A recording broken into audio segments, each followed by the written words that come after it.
El problema del tema del gas está relacionado con el dólar. Muchas razones del incremento de la tarifa se deben a que los precios del gas, tanto tanto del suministro de gas como el transporte del gas, lo acuerdan los comercializadores, lo acuerdan la empresa que ustedes mencionan, directamente con las petroleras, que son las que producen el gas, y con las empresas transportadoras de gas, en el caso de estos TGI, y esos contratos son hechos en dólares, porque así lo establece la regulación. ¿Y qué pasa? Recordemos que junto con la pandemia el dólar se subió significativamente, se subió casi de 3.000 pesos a 4.000 pesos. Entonces esos incrementos en la tasa de cambio del mercado lamentablemente se traducen también para el caso de nosotros, todos los consumidores, en un incremento en esa tarifa. En el caso de la energía eléctrica la situación es diferente. En el caso de la energía eléctrica los precios principalmente dependen de qué tanto llueva. Y en estos momentos estamos pasando por un periodo de sequía, no ha llovido lo suficiente, y la principal consecuencia de que no llueva lo suficiente es que los precios de la energía también suben. ¿Y por qué suben? Porque en vez de generar con agua, entonces el país tiene que empezar a generar con empresas con generación térmica, principalmente generación con carbón, generación con el mismo gas natural, y también con combustibles líquidos. Entonces esos son dos elementos para tener en cuenta que explican el incremento de las facturas adicional al consumo, porque nosotros estábamos acostumbrados a permanecer en casa menos tiempo, posiblemente estábamos en casa por las mañanas, por las noches, pero durante el día estábamos trabajando, pero ahora el incremento en el consumo pues ha llevado también a que por ese lado se suban las facturas. Esta explicación, sin querer decir que incrementos inexplicables de 3, 4, 5 veces, pues pueda también obedecer a normalidades. ¿Y por qué pueden presentarse normalidades? Porque la factura, la manera como históricamente lo cobran las empresas, era a través del envío de cuadrillas para hacer una lectura de los medidores. Entonces eran funcionarios que llegaban y medían, mire, el medidor de esta persona está marcando esto y el mes pasado marcó esto. Esa diferencia es entonces lo que se factura. Pero ¿qué pasó? Durante el periodo del aislamiento preventivo, las empresas tuvieron dificultad para lograr garantizarle a sus cuadrillas todas las condiciones de seguridad.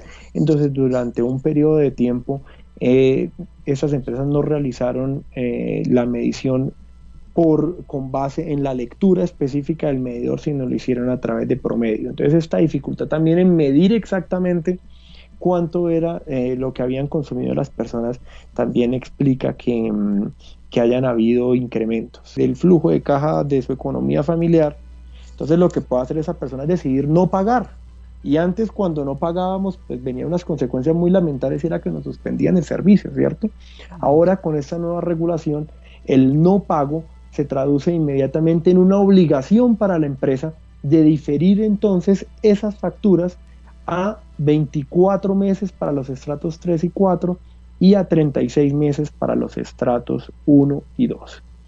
Entonces ese es el alivio principal que diseñó el gobierno nacional, y luego lo reglamentó la Comisión de Regulación de Energía y Gas. Si la persona no paga, inmediatamente debe entender el prestador del servicio de energía eléctrica o el prestador del servicio de gas natural que esa persona se acogió al diferimiento de esa factura y pidió entonces que se la extendieran por un plazo de 36 meses para pagarla, transmitirlo a los oyentes. ¿Qué pasa? Las facturas siempre tienen un mes de retraso. Bueno, entonces, si la factura que a nosotros nos llegó de abril, es muy común que lo que nosotros pagamos en abril corresponda a lo que consumimos en marzo. Entonces, ¿por qué esa aclaración es importante? Porque lo que dijo el regulador es que las facturas que pueden dejar de pagarse son las facturas que correspondan a el mes de consumo de abril, que nos va a llegar ahorita en mayo, más o menos, y al consumo que nosotros tengamos en mayo, que nos va a llegar a mediados de junio. Uno, cuando le llega la factura, uno se puede ir inmediatamente y ver, bueno, cuál es el periodo que me están facturando, y ahí la empresa siempre está obligada en la factura a decirle, mire, yo a usted le estoy facturando estos días del mes de marzo, pero también estos días del mes de abril. Si la persona ve que lo que le están facturando ya corresponde a abril, ya puede estar en tranquilidad de acudir a la decisión de no pagarla, para que la empresa entonces la difiera. Y lo mismo, también si ve que le están facturando meses de consumos de mayo, entonces también estar en la tranquilidad de diferir. ¿Qué es lo que establece la ley? Establece que si la empresa de servicios públicos no responde dentro de los 15 días siguientes a la petición presentada por un usuario, entonces lo que opera es una figura que a los abogados les encanta porque suena absolutamente estratosférica y se llama el silencio administrativo positivo. Entonces, esa palabra que suena tan estratosférica es muy sencilla de explicar. Quiere decir que la ley dice que la persona tiene la razón, y la persona tiene la razón, ¿por qué? Porque la empresa se demoró en responderle.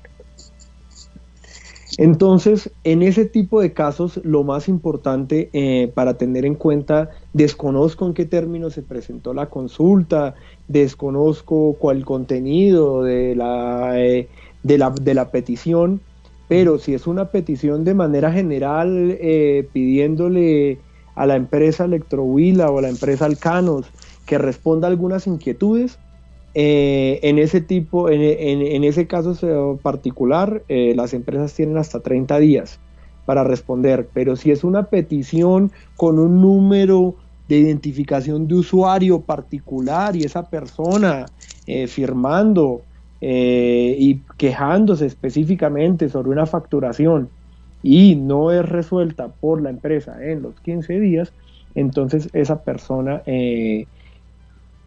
simplemente lo que dice la ley es que tiene la razón. Entonces ahora la siguiente pregunta es, bueno, y si a mí no me respondieron en 15 días mi queja particular, ¿yo cómo hago para que se me reconozca mi condición de ganador por el paso del tiempo sin que me hubiesen respondido? Entonces ahí lo que dice la legislación es lo siguiente.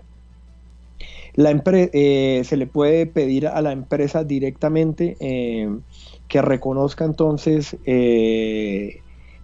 el silencio administrativo positivo, y si la empresa no lo reconoce, entonces la persona tiene el camino de acudir directamente ante la Superintendencia de Servicios Públicos, para que sea la Superintendencia de Servicios Públicos la que le exija al prestador entonces que le reconozca a la persona el derecho a ser reconocida su queja por no haber sido resuelta en tiempo.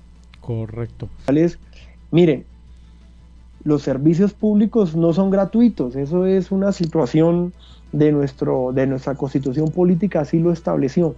Como nuestros servicios públicos no son gratuitos, las empresas de servicios públicos no pueden condonar esos pagos, tienen que cobrarlo, porque el otro principio que existe en el mundo de los servicios públicos es la sostenibilidad financiera. Si las empresas empiezan a perdonar sus deudas, entonces entran en una difícil situación económica, y luego eso se traduce en un peor servicio para todos los consumidores.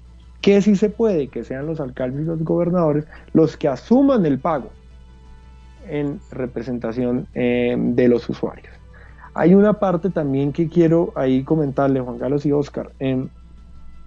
Finalmente, el servicio público se compone por toda una cantidad de agentes que participan en la cadena de valor. Entonces, ¿qué pasa? Finalmente, quien cobra la factura, que es el comercializador de energía eléctrica o el comercializador de gas natural, esa persona que nos cobra la factura a todos nosotros los usuarios, tiene que comprarle la energía y tiene que comprarle el gas natural a otras empresas. y tiene que pagar además por el transporte, porque todo ese gas hay que transportarlo y toda esa energía hay que transportarla. Entonces, ¿qué pasa? No es si el comercializador a su vez necesita de ese recaudo, ya sea porque la alcaldía o la gobernación la paga o porque el usuario la pague, para a su vez utilizar esa plata no para quedársela a él, sino para pagarle a su vez a sus proveedores de energía, de gas natural y de transporte de energía y transporte de gas natural. De manera que la situación es más compleja y hay que entender que hay muchos más agentes involucrados como para pensar que es el comercializador el que nos cobra a nosotros los servicios, el llamado a hacer el sacrificio, porque con esa lógica pues terminaríamos nosotros en una difícil situación en donde las empresas de servicios públicos se verían en una situación económica también de quiebra.